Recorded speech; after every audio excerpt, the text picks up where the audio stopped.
Vamos fazer a nossa leitura bíblica, então, para a meditação nessa noite. 1 Pedro, capítulo 2.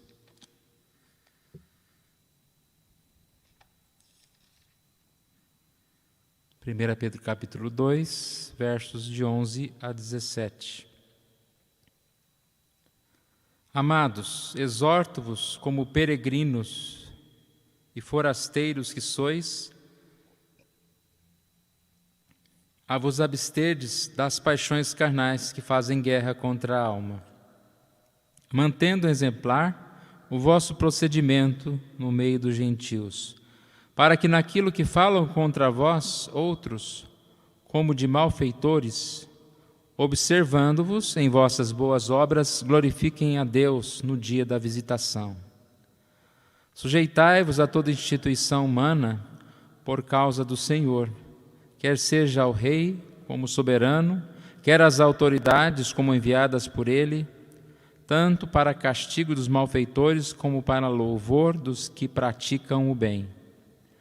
Porque assim é a vontade de Deus, que pela prática do bem façais emudecer a ignorância dos insensatos. Como livres que sois, não usando todavia a liberdade por pretexto da malícia, mas vivendo como servos de Jesus, como servos de Deus, tratai todos com honra, amai os irmãos, temei a Deus, honrai o Rei. Vamos orar mais uma vez. Pai querido, nós agradecemos a Ti pela Tua palavra, agradecemos a Ti, ó Deus, pela oportunidade que o Senhor nos dá de estudarmos. Fale conosco, ó Deus, e que essa mensagem que serviu para os nossos irmãos lá do início da igreja também seja atual nos nossos corações e possa nos instruir para que tomemos atitudes corretas em relação à nossa vida, principalmente na mensagem de hoje que diz a respeito da submissão às autoridades, da submissão ao Senhor. Oramos assim em nome de Jesus. Amém.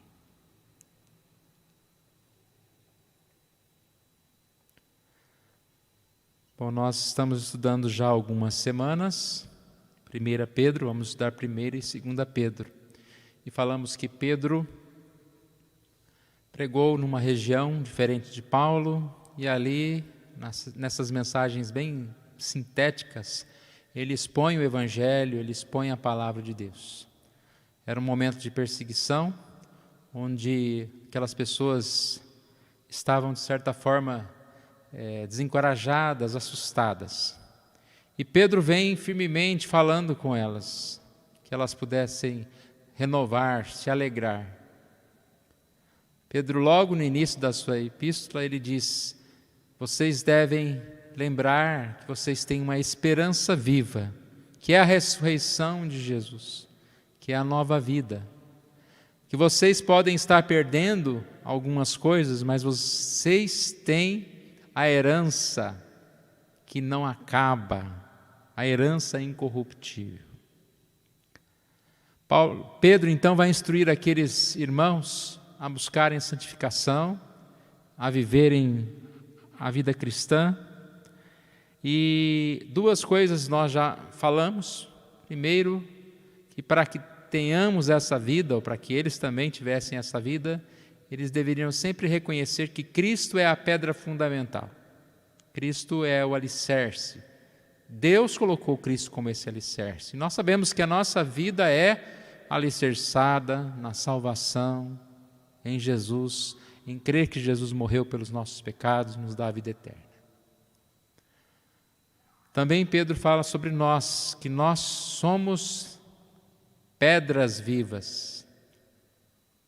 Deus em Cristo está edificando uma igreja e cada um de nós faz parte dessa igreja como uma pedra que está fazendo parte desse edifício que é a igreja do Senhor Jesus Cristo. Em resumo, em contraste com os não cristãos, os descrentes que rejeitaram a Cristo e tropeçam nessa pedra que é Cristo, nós vivemos por Cristo e nós somos chamados a uma missão especial no mundo. 1 Pedro 2,9 diz: vós, porém, sois raça eleita, sacerdócio real, nação santa, povo de propriedade exclusiva de Deus, a fim de proclamardes as virtudes daquele que vos chamou das trevas para a sua maravilhosa luz. Chamados das trevas para a luz. Temos agora uma missão de proclamar esta mensagem. A instrução de Pedro, então, segue aqui no capítulo 2, a partir do verso 11, e ele vai entrar com alguns temas bem oportunos. Ele fala sobre submissão. Nós sabemos que a Bíblia nos exorta sobre esse tema, que embora nós somos livres, embora nós somos pessoas que têm capacidade para discernir as coisas, em muitos momentos, nós, no lugar de usarmos a nossa liberdade, ou de usar a nossa sabedoria no sentido de atacar alguém, de avançar, nós devemos, nesta força sobre controle, retroceder, ter humildade e viver em submissão. E repara que Pedro passava por um momento difícil. O imperador Nero e a perseguição que existia naquela época era muito grande. Mas em momento algum Pedro vai dizer àqueles que deveriam lutar, que deveriam brigar, mas ele vai falar sobre submissão em várias áreas da vida. Aqui então nós encontramos algumas dessas áreas. A vida do cristão, submissão, primeiro no capítulo 2 de 11 a 17, que é o que nós vamos estudar hoje, como cidadão, submissão às autoridades. Versículo 2, de 18 a 25, questão do trabalho. 3, de 1 a 17, a vida no lar, relação com o cônjuge. 3, de 8 a 12, como membros da igreja. Então percebe que são temas muito importantes que nós precisamos estudar. E nós começamos com esse que realmente tem muito a ver com o que nós estamos passando hoje. Questão das autoridades mandando a gente ficar em casa, sair de casa, compra, não compra, isso. Como nós devemos entender a nossa submissão às autoridades? Alguns falam sobre a desobediência civil. O que nós podemos aprender nesses versículos sobre isso? Bom, antes de entrar diretamente na questão do cidadão, da questão das autoridades, o versículo 11 e 12, ele nos chama a atenção a algumas coisas. Começa dizendo, amados, mostrando que o cristão é alvo de amor. Então não é aqui um puxão de orelha apenas, mas é alguém que nos chama de amados que começa a conversa. E não era uma ironia de Pedro, não era falsidade. Se você ouvir um amado de Pedro, deveria ser algo muito gostoso de ouvir. Amados. E aí ele vem e começa a instruir. Amados, exorto-vos como peregrinos e forasteiros que sois. Lembra que nós já estudamos isso lá no capítulo 1, versículo 1, versículo 17, fala sobre esse ser peregrino, ser forasteiro. A palavra peregrino, a gente usou o termo estrangeiros residentes, ou seja, embora seja residente num lugar, não deixa de ser estrangeiro. A palavra forasteiro tem muito a ver com alguém que é visitante, se detém num lugar por certo tempo, mas não é dali. Então Pedro já começa dizendo, olha, lembrem-se que vocês não são desta terra, a estadia de vocês aqui é provisória. Então, como peregrinos e forasteiros que sois, e aí ele vai exortá-los. Essa lembrança é muito importante, irmãos. Quando nós perdemos qualquer coisa desse mundo, a primeira coisa que nós deveríamos fazer é lembrar que nós não perdemos nada, porque nós não somos desse mundo. Nós apenas utilizamos as coisas desse mundo e vivemos provisoriamente nesse mundo. Esse mundo para nós é descartável, ele se passa. Nós lemos lá em Filipenses 3:20 que que a nossa pátria está nos céus, de onde também aguardamos o Salvador, o Senhor Jesus Cristo. A nossa pátria está nos céus. Eu sempre, quando leio esse texto, quando estudo esse tema, eu imagino uma pessoa que está se preparando para morar em outro país. De repente, vamos dizer que você está em mudança para a Itália, mas você ainda temporariamente vai ficar aqui. Vamos até usar a pandemia, né? Os voos estão fechados, você não pode sair, então você está preso aqui por um tempo. Mas mesmo assim, o seu pensamento está lá. Você ainda faz pesquisas sobre o país que você vai morar. Você quer notícias daquele país. Provavelmente você tem pessoas queridas neste lugar. E nessas pessoas você pensa. Você não está mais se preocupando em arrumar um emprego aqui. Não está mais se preocupando em estudar a língua daqui. Embora você ainda tenha que sustentar aqui, estou dizendo que você não vai fazer nada nesse tempo, você vai trabalhar aqui, mas você está aguardando para ir. A linguagem sua é a linguagem de lá. Você estuda e quer conhecer a língua de lá. Bom, eu não quero me delongar aqui, acredito que todos os irmãos entenderam. Nós, como cidadãos dos céus, nós devemos olhar para os céus, viver como os céus. A nossa linguagem não pode ser terrena, não pode ser uma linguagem como o mundo, mas como o Senhor. E a nossa própria mente, essa consciência nunca pode ser esquecida, né? A consciência de que nós temos uma nova pátria. Somos residentes, estrangeiros, visitantes aqui, mas a nossa pátria permanente é nos céus.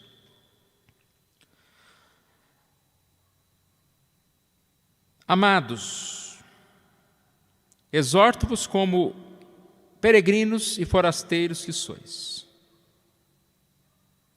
a vos absterdes das paixões carnais que fazem guerra contra a alma.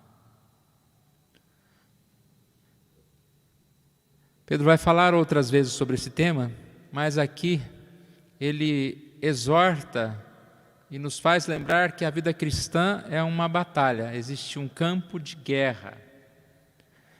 A nossa verdadeira luta não é apenas contra o mundo visível, contra as pessoas, mas contra as paixões dentro de nós. Quantas vezes você acorda e você está disposto a fazer tantas coisas, mas de repente vem uma luta de paixões, de desejos, puxando você para um lado e para o outro. Tentações, vem ideias. Essa luta é constante. E o que Pedro diz que nós devemos fazer? Vos absterdes das paixões carnais. Abster das paixões. Que paixões são essas? O próprio Pedro responde lá no 4,3, dizendo que são dissoluções, borracheiras, orgias, bebedices, coisas detestáveis. Também podemos entender paixões carnais como orgulho, inveja, malícia, ódio, maus pensamentos. É o que eu disse, irmãos. De repente você acorda, tudo bem, você quer fazer o bem à humanidade. Aí passa um sujeito na tua frente e de repente ele faz alguma coisa que você odeia. Pronto. Quantas vezes nós alimentamos esse ódio? E assim por diante. Tantos exemplos que foram dados aqui. Quantas vezes? Mas o que o texto diz? Vos absterdes dessas coisas, nas obras da carne, que estão lá em Gálatas 5, 19 e 21, destas coisas que guerreiam contra a nossa alma, a fim de contaminar e destruir.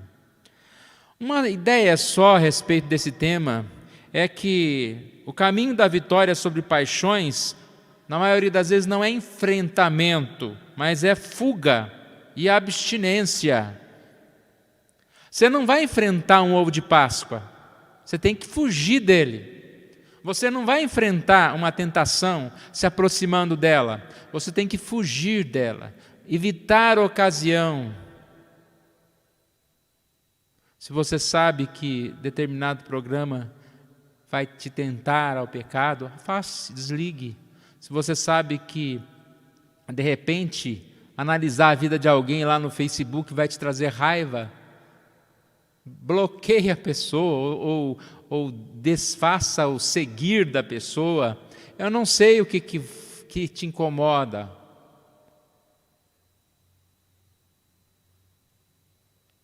Afaste-se. Se a cama te chama a preguiça, coloca o despertador lá e levanta e arruma a cama e vai para bem longe, para que você não volte daqui a pouco e durma mais um pouco. Ou seja, Pedro diz: afaste-se, abstenha-se das paixões que fazem guerra contra a vossa alma.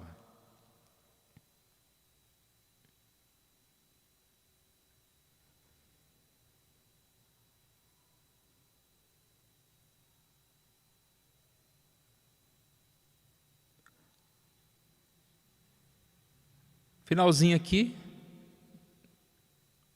capítulo 2, verso 12, parte inicial. Mantendo exemplar o vosso procedimento no meio dos gentios, para que naquilo que falam contra vós outros, como malfeitores,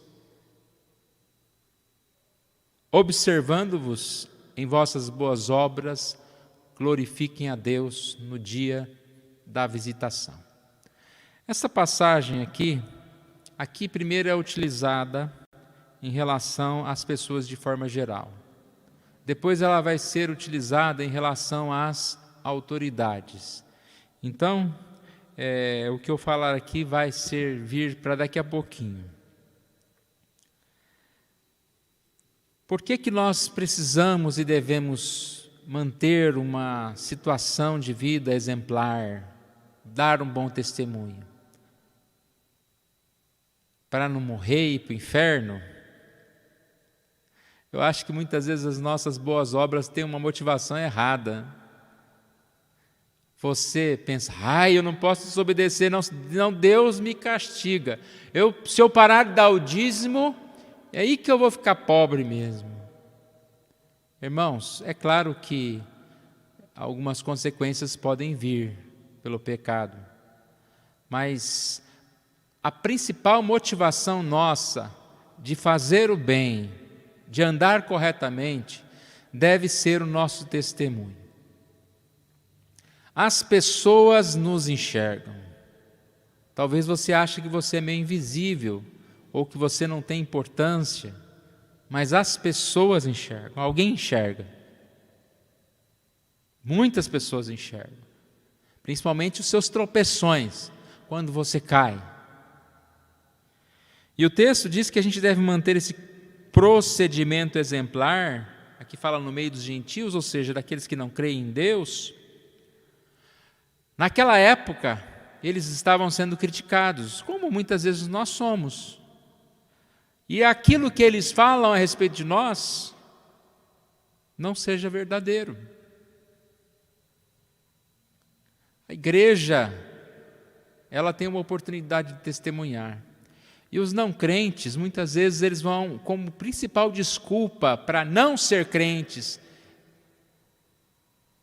é o testemunho, mau testemunho dos crentes.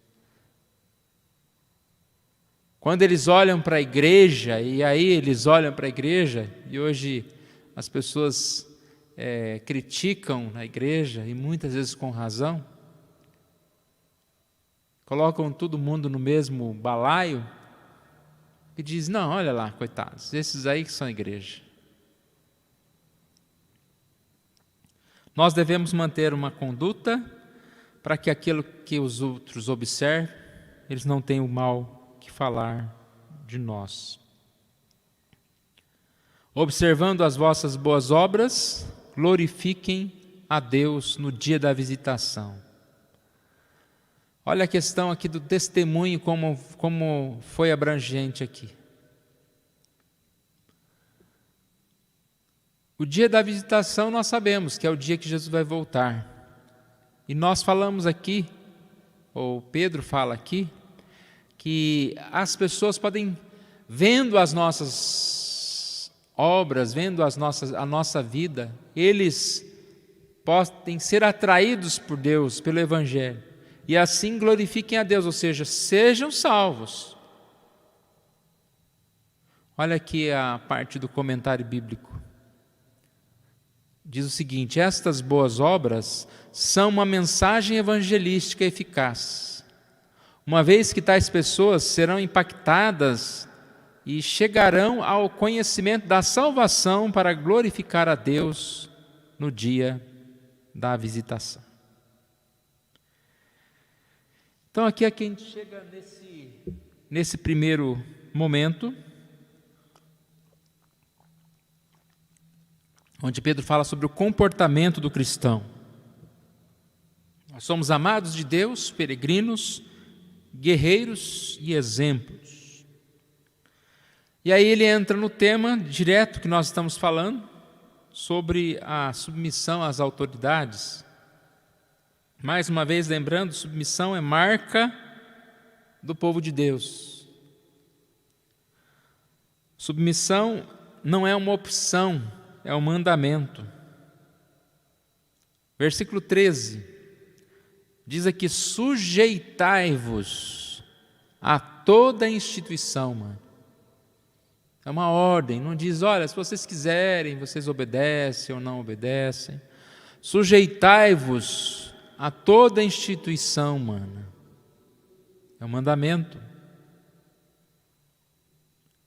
Aqui não diz que nós devemos concordar com tudo. Podemos discordar? Sim, mas nós não podemos ser um anarquista, insurgir contra esse princípio de autoridade. Podemos discordar? Sim, mas nós sabemos que as pessoas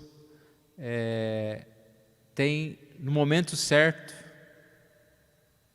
legalmente, a forma delas serem julgadas e, se estão agindo errada, condenadas.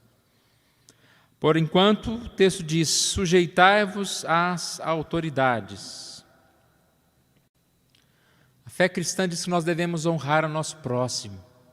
E esse honrar o nosso próximo é uma forma de viver, lembrando não somente dos nossos interesses, mas no interesse do nosso próximo. Devemos ter mais alegria de dar do que receber. Devemos lembrar que temos mais alegria em servir do que ser servido. Qual é a motivação para essa submissão? Por causa do Senhor. Sujeitai-vos a toda a instituição humana por causa do Senhor.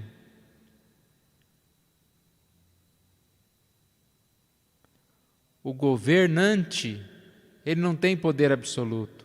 O rei, ele tem poder porque Deus o outorgou, Deus deu a ele poder. Deus coloca as autoridades. E aqui diz: por causa do Senhor devemos ser submissos às autoridades. E repare que a nossa obediência não é à pessoa, mas é a autoridade que ela tem. E não apenas a autoridade, mas quem deu a autoridade é ela, que é Deus. Pense mais uma vez, eu disse há pouco que Pedro estava vivendo num tempo de Nero. Ele está dizendo que aquelas pessoas deveriam obedecer a Nero. Deveriam obedecer o imperador, obedecer os seus oficiais. Foi o Nero que mandou matar Pedro.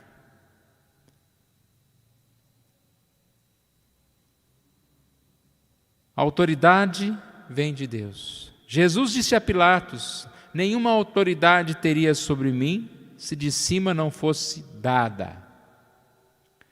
Nós vamos falar há pouco sobre a desobediência civil. Ela existe, ela é bíblica. Mas o fato é um caso muito extremo, não é para qualquer coisa. Hoje em dia se desobedece à autoridade por qualquer motivo. Hoje em dia se ironiza as autoridades por qualquer coisa. E a gente percebe que Pedro ele fala bem fortemente: sejam submissos. Quando ele diz aqui, quer seja ao rei como soberano, 14, quer as autoridades como enviadas por ele, ele está dizendo que todo tipo de autoridade. Então não é só aquela autoridade maior, né? Porque tem gente que obedece a uma autoridade maior, ou quando está perto só também, né? Mas toda pessoa que está exercendo cargo, ela tem que ser respeitada no seu cargo. Seja lá um garçom no restaurante, seja lá um governador num palácio, seja um professor na sala de aula, a autoridade é a autoridade, deve ser respeitada. Mais uma vez eu repito, a obediência não é a pessoa em si, mas é o cargo que ela ocupa. Para que serve a autoridade? Olha o versículo 14b aqui, diz: tanto para castigo dos malfeitores, como para louvor dos que praticam o bem. Ou seja, a autoridade, ela é para promover o bem e coibir o mal. Citei o exemplo de um garçom, vamos dar um exemplo de uma faxineira. Ela está promovendo o bem, a limpeza, coibindo o mal, a sujeira. Quando que uma autoridade está em erro, está em pecado, está fora da sua função? Quando ela faz ao contrário. Você imagina uma pessoa que é um faxineiro, levando terra e sujeira e sujando uma escola, sujando o lugar que deveria limpar? E aí a gente vai chegar ao ponto. Existem governos, existem autoridades, seja no ramo da saúde, seja no ramo do esporte, que fazem exatamente isso. Ou seja, ao invés de promover o bem, promove o mal. Ao invés de coibir o mal, promove o mal. Sim. Essas autoridades têm que ser questionadas, têm que ser julgadas. E em determinados momentos, nós sim podemos desobedecer. Atos 5:29 fala que importa obedecer a Deus mais do que aos homens. Mas, como eu disse, irmãos, são casos extremos. São casos que nós precisamos tomar uma decisão muito clara diante de Deus para agir assim. Vamos dar um exemplo da igreja que está sendo fechada. Então vamos desobedecer, vamos abrir as igrejas, porque prefiro temer a Deus, obedecer a Deus do que aos homens. Deus manda a gente cultuar, e o outro está mandando fechar, e esse não é de Deus. Bom, irmãos, até que ponto nós não podemos esperar? Nós somos privilegiados? Só a igreja que está fechada? Não. Temos vários profissionais que estão fechados. O motivo pode ser, digamos assim, visto por dois lados, mas existe um motivo para isso estar acontecendo? Sim. Existe um motivo de saúde nacional, perigos de nos reunirmos. Então você tem que colocar um monte de coisas na balança, pensar, orar, antes de tomar uma decisão dessa. Abrir vai ser um bom testemunho para a igreja ou um mau testemunho? Vão falar bem de nós? Nós de repente abrimos a igreja, enchemos a igreja de pessoas? É como se Pedro dissesse: respeite as autoridades, obedeça às autoridades. Eu sei que o que eu estou falando aqui, muitas pessoas pensam diferente, e nem quero prolongar esse debate, mas a minha visão desse texto é que nós precisamos sim entender até que ponto nós podemos obedecer. Prestar culto, nós podemos prestar culto, como nós falamos no outro dia, nas nossas casas, prestar culto através da internet. Precisamos logo nos reunir? Precisamos. Se Deus quiser, em breve, vamos voltar a nos reunir, né? Vamos orar para que sexta-feira, no pronunciamento do nosso governador, já volte a fase laranja. Semana que vem, já dia 19, quem sabe já há um abrir de várias outras coisas. Nós reunimos nosso conselho e vamos ver o que nós vamos fazer. Calma, tempo a tempo. Tempo para todas as coisas.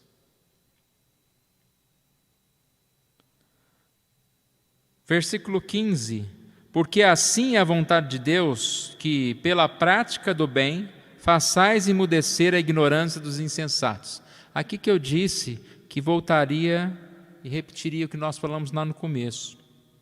Lá no começo, o versículo 12, falava que a gente deveria manter um exemplar procedimento no meio dos gentios. Aquilo que falam contra vós, como malfeitores, observando as vossas boas obras, glorifique a Deus no dia da visitação.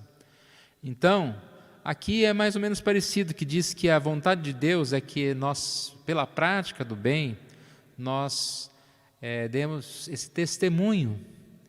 Vamos deixar o ímpio sem palavras. Nós sabemos que aquele que quer perseguir a igreja, ele sempre vai encontrar uma forma de falar, mas que ele tem menos argumentos. O nosso comportamento deve ser exemplar, para que assim a gente possa demonstrar que somos tementes a Deus. A obediência civil é a expressa vontade de Deus para o seu povo, especialmente num contexto em que esse povo é caluniado, perseguido e despojado. Então, Pedro está falando sobre obediência civil, sobre obedecer às autoridades. A prática do bem é um argumento irresistível e que tapa a boca daqueles que se insurgem contra a igreja. Então, são palavras do comentário. Como nós falamos, nós estamos estudando principalmente o comentário do reverendo Hernandes a respeito do livro de 1 Pedro. Então, a maior parte das coisas que nós estamos falando aqui como tópicos são do livro do pastor Hernandes. A prática do bem é argumento irresistível que tapa a boca daqueles que se insurgem contra a igreja. Fazendo bem, irmãos, nós vamos ganhar muita coisa com isso. Versículo 16. Como livres que sois, não usando todavia a liberdade por pretexto de malícia, mas vivendo como servos de Deus. Somos livres? Somos. De repente podemos fazer certas coisas, deixar de pagar alguns impostos, eu sou livre? Vamos. Mas nós vamos promover o que com essa liberdade? E a liberdade é para o nosso próprio bem. Tem uma frase de William Barclay que diz que o cristão é livre porque ele é escravo de Deus. A nossa liberdade, ela se baseia em nós servirmos a Deus. Então nós não somos livres para desobedecer à autoridade, porque Deus ordena que nós devemos obedecer às autoridades. Nós não somos livres para não pagar os impostos, nós não somos livres para viver de qualquer forma. Isso não é liberdade, isso é libertinagem, isso é fugir do propósito de Deus. Nós não somos livres de Deus. A liberdade promove o bem, a liberdade incita à submissão, à humildade, ao serviço. A liberdade nunca vai ser motivo para anarquia, desobediência civil. Isso é insurgir-se contra a natureza da submissão. Para a gente terminar, versículo 17. Tratai todos com honra, amai os irmãos, temei a Deus, honrai o rei. Tratai a todos com honra, com respeito. Todos, bastante gente, não? Aqui não só as autoridades, não só as pessoas nos seus cargos, mas todos. Amai os irmãos, a igreja, se identificar com os verdadeiros filhos de Deus. Infelizmente, em momentos que nós estamos vivendo, a igreja, ao invés de se unir, parece que levantam fronteiras também, discutindo uns com os outros, como eu disse há pouco, né? Que muitos pensam diferente. Eu posso até pensar diferente, mas não a ponto de brigar com o irmão por causa disso, mas você vê lá na internet as pessoas brigando, umas com as outras, por causa de pastores, por causa de pronunciamentos, por causa de igreja que abriu, que fechou, por causa de partes de doutrina. Nós devemos promover a paz. E como que nós queremos salvar o mundo, levar o mundo para a igreja, se a própria igreja vive em guerra? Difícil. Temei a Deus. O temor do Senhor é o princípio da sabedoria, diz Provérbios 1:7. Princípio de uma vida feliz, de uma caminhada de paz. Temer ao Senhor é reverência, respeito à pessoa de Deus, à sua palavra. Para temer a Deus, nós devemos respeitar as autoridades. Honrar o rei.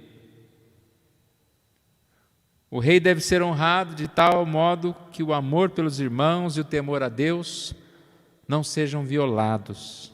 A mesma honra que prestamos ao rei, dedicamos a todas as outras pessoas, nem mais nem menos. Honrar ao rei.